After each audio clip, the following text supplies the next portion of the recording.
সকলের বিরুদ্ধে গিয়েই অহনার হয়ে লড়াই করলো দুর্গাদেবী। হ্যাঁ বন্ধুরা, আমরা এমনটাই দেখতে চলেছি বড়লোক ঘরের ছোট বউ ধারাবাহিকের পরবর্তী চমকে। তো চলো ভিডিওটি শুরু করি। তবে ভিডিওটি দেখার আগে তোমরা যারা এই চ্যানেলটিতে নতুন আছো তারা কিন্তু অবশ্যই এই চ্যানেলটি সাবস্ক্রাইব করতে ভুলো না। তো চলো পরবর্তী টুইস্ট কী রয়েছে সেটা জেনে আসি। সকলে মিলেই যখন অহনাকে জব্দ করতে থাকে, ঠিক সেই মুহূর্তে দুর্গাদেবী পল্টুকে বলে যে অহনাকে যেন এই ভেতরে আসতে বলে। এতে করে পল্টু ক্ষিপ্ত হয়ে যায়। তখনই বলছে, বড় মামি তুমি এইটা কি বলছো? এই মেয়েকে তো কোনোভাবেই ভেতরে যেতে দেবো না। এই মেয়েকে এখান থেকেই আমি বের করে দেবো। এই মেয়েকে এখান থেকে আমি তাড়িয়ে দেবো।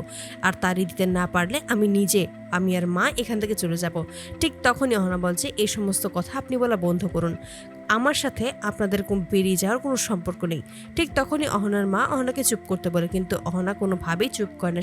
সে প্রতিবাদ করতে থাকে। ঠিক তখনই দুর্গাদেবী আবার বলছে, আমি তোকে বলছি পল্টু, তুই আমার কথা শুনবি, আমি যেটা বলছি সেটাই হবে। ঠিক তখনই বলে, বেশ মামি, তুমি যেহেতু এটাই বলছো তাহলে সেটাই হবে। ঠিক তখনই অহনা ভিতরে আসার বলছে, মা আপনি সমস্ত কিছুই বুঝতে পারবেন আশা করি আমি সবটা বললে। এতে করে তখন দুর্গাদেবী জেনে দিয়ে যে তুমি প্রথমে কেন আমাদেরকে মিথ্যে কথা বলেছিলে, আর তুমি যার জন্য গিয়েছিলে সে সত্যিই বেঁচে আছে নাকি মারা গেছে। ঠিক তখন বলছে, আসলে মা সত্যি কথা বলতে সেখানে কেউ অসুস্থ হয়নি, এটা সত্যি আমি আপনাদেরকে মিথ্যে কথা বলেছিলাম। কিন্তু আপনাদেরকে মিথ্যে কথা না বললে আমি কোনোভাবেই এক্সাম দিতে বসতে পারতাম না।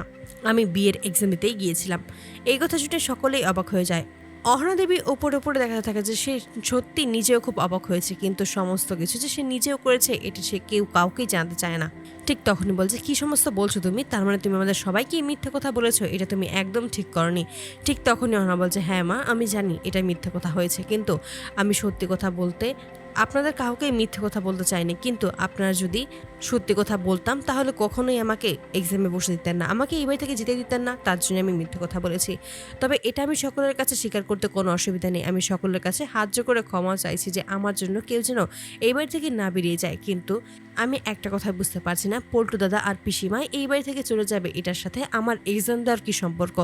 আমি তো ওনাদের কোনো ক্ষতি করিনি, তাহলে ওনাদের কেন এই সমস্যাগুলো হচ্ছে সেটাই বুঝতে পারছি না। ঠিক তখনই দুর্গাদেবী অহনার পাশে দাঁড়ার বলছে, তুমি একদম ঠিক কথাই বলেছো।